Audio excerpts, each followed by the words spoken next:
All right, first grade, raise your hand. Who is the artist that we are studying? We are studying Paul Klee.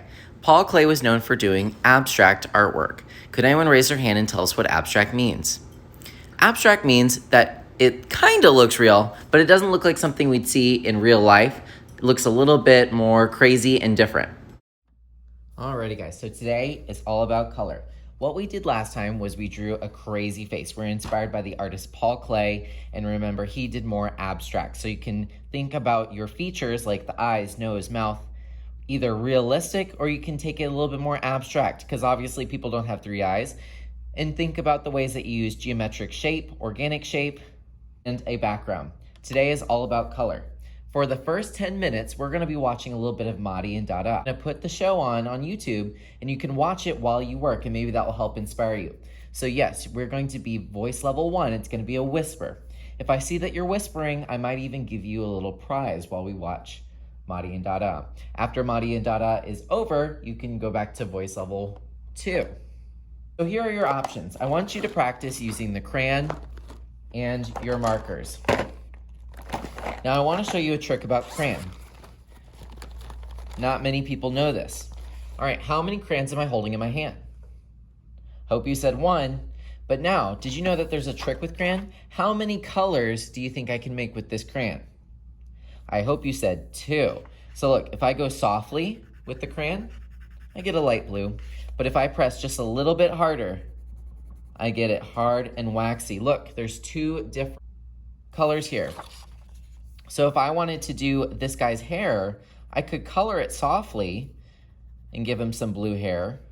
But then I could go hard and waxy on one side and give it a really cool effect. It looks like it's getting darker as his hair, his mohawk is like moving or something. I don't know. You don't have to use just crayon. You can use your markers too.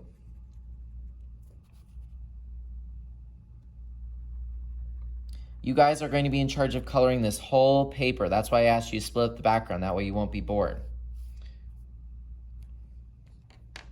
You can also think about pattern. Maybe I can use the marker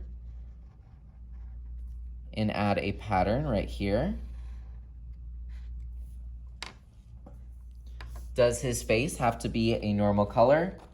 No, you can make it as crazy or as interesting as you want. I'm gonna go ahead and give this some color, and then I'm gonna show you what it will look like when it's all done.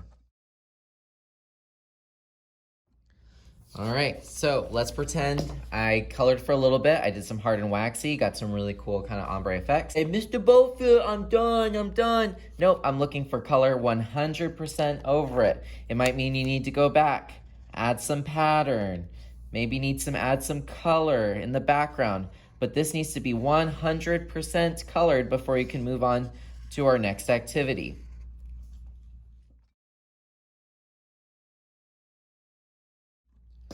Please work on your craftsmanship during this project. This is not coloring.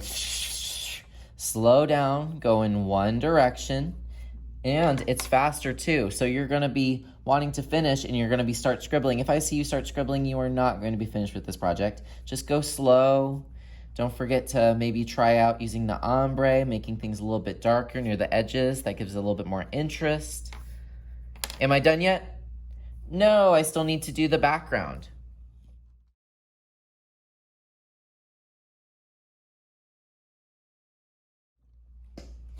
I can't repeat enough. Slow and steady wins the race.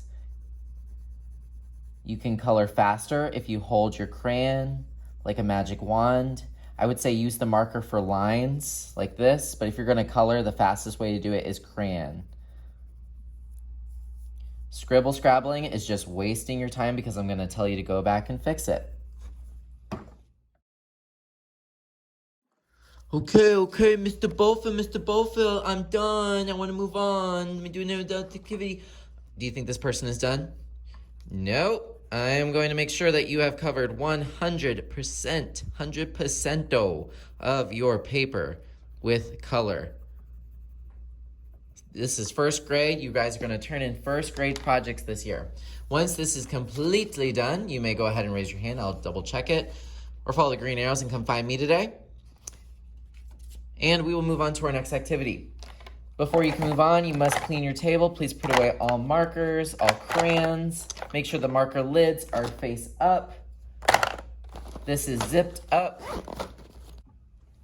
You will have access to iPads. This is only if you finish your work. If you're not finished, I cannot give you one. This will be locked until you are ready.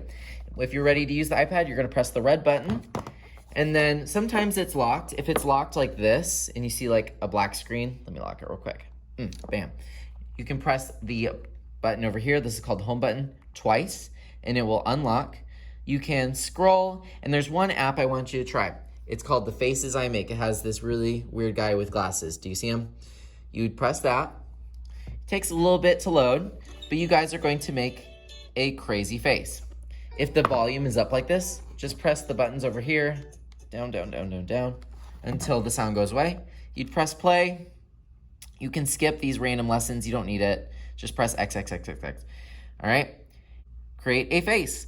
So I usually start with the background. That's what we're looking at right now, this idea. I want to do kind of like, maybe they're in a hallway. I'm going to turn the iPad around. Bases, those are your faces. So I'm going to make my face really big. Move it. Remember, use Baby Shark just like a computer. And then you get to add random things and you're going to make a face. This is your option after you're done. There are no other options. I want you guys to try out this iPad game. Show me your face and maybe you can try out some of the other apps that we have to play with. I'm gonna see who can be at whisper level, who is finishing their project so that I can give them an iPad to use for the rest of today. Have fun, work quietly, and create some amazing art.